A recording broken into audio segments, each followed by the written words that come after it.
दुश्मन को न पहचानने वाली नेत्रविहीन विराट सेना भी अंततः युद्ध हार जाती है। हिंदू कौम एक ऐसी ही सेना है जिसका कोई लक्ष्य नहीं है, कोई मंजिल नहीं है, शत्रु की पहचान नहीं, अपना कोई सेनापति नहीं। हिंदुओं से ज्यादा राजनीतिक लक्ष्यहीन और दिशाहीन कौम कोई नहीं। क्योंकि हिंदुओं के नेता तो बहुत हैं, पर उनके मन में हिंदुओं के साम्राज्य जैसा कोई लक्ष्य नहीं, कोई महत्वाकांक्षा नहीं। इसलिए हिंदू नेता को सेक्युलरिज्म की चादर ओढ़कर हिंदुओं के रक्त की प्यासी कौम से भाईचारा निभाने में कोई लज्जा नहीं आती। सत्ता का तो तंत्र अंग्रेज स्थापित कर गए, मात्र वे उसे ढोना चाहते हैं, उस पर बैठकर उसे भोगना चाहते हैं।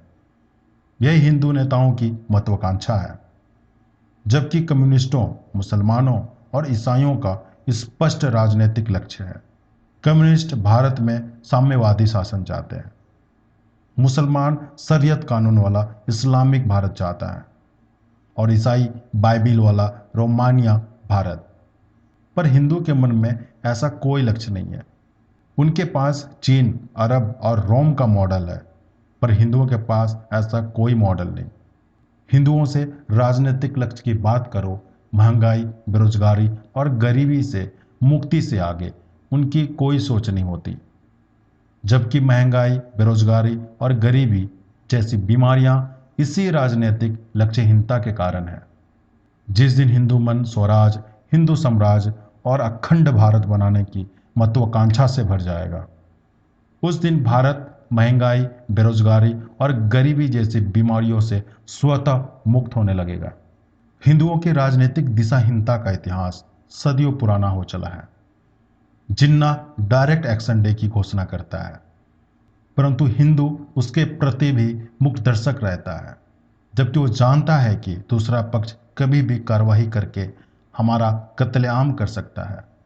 वर्मा, अफगानिस्तान, बलूचिस्तान, श्रीलंका आदि को भारत से तोड़कर अलग किया जाता रहा, परंतु हिंदू फिर भी मुक्त दर्शक रहा।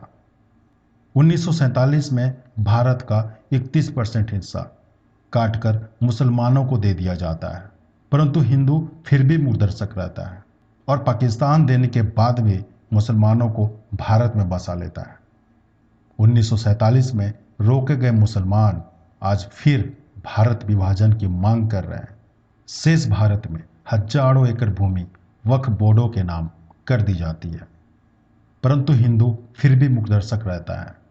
हिंदुओं के अयोध्या, काशी, मथुरा जैसे तीर्थ स्थलों के उत्थान का कार्य नहीं कर पाता, फिर भी हिंदू मुक्त दर्शक रहता है। पूरा भारत हिंदुओं के हाथों से जा रहा है, परंतु हिंदू आज तक ये निर्धारित ना कर सके कि हमारा लक्ष्य क्या होना चाहिए। हिंदू का घर उजड़ रहा है, पर हिंदू चैन से सो रहा है। मिश्रित आबादी वाले क्षेत्र में जाइए और बात कीजिए, आप पाएंगे कि हर साल में हिंदू ही अपने मकान, दुकान बेचकर निकल रहे हैं और ये भारत के हर राज्य, हर शहर, हर कस्बे में हो रहा है। भारत की डेमोग्राफी तेजी से बदल रही है। भारत के अंदर सैकड़ों पाकिस्तान जन्म ले चुके हैं। भारत हिंदू राष्ट्र घोषित होगा तो सनातन संस्कृति के पोषण के लिए कानून बन सकेंगे। हिंदू राष्ट्र भारत में हिंदुओं की संपत्ति अन्य कोई भी मजहब का व्यक्ति ना खरीद सके, ऐसा कानून बना सकते हैं। हिंदू राष्ट्र भारत में हिंदुओं का धर्मांतरण नहीं किया जा सकेगा, ऐसा कानून बनाया जा सकता है। हिंदू राष्ट्र भारत में अभिव्यक्ति की आज़ादी के नाम पर धर्म, संस्कृति और आपके पूर्वजों को कोई गाली नहीं दे सकेगा, ऐसा कानून बना सकते हैं। हिंदू राष्ट्र भारत में समस्त नौकरियों में प्रथम वरीयता हिंदू को दी जाएगी।